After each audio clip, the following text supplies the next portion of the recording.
hikini ala omong suan song ne ala lang siti huna chuan ring tu te chu van chung chung a kia kan le lang ran bang lo kho fe la hia him na kul pui ani vang ring tu te chol van reng kan lo Zion ran wa ken ma lo song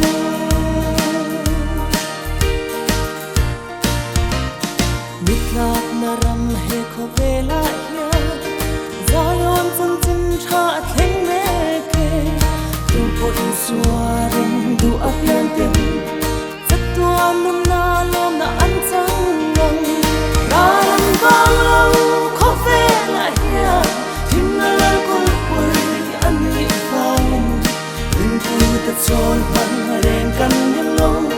Zion ran wa ken ma lo song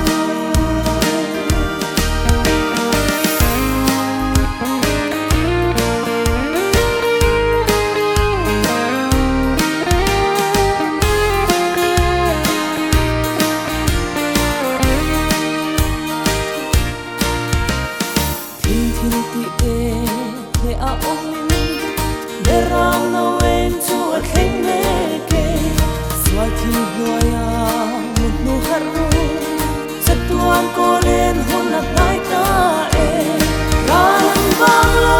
kho fe la hia him na la ko pui ani vang ring tu ta chol pan ren kan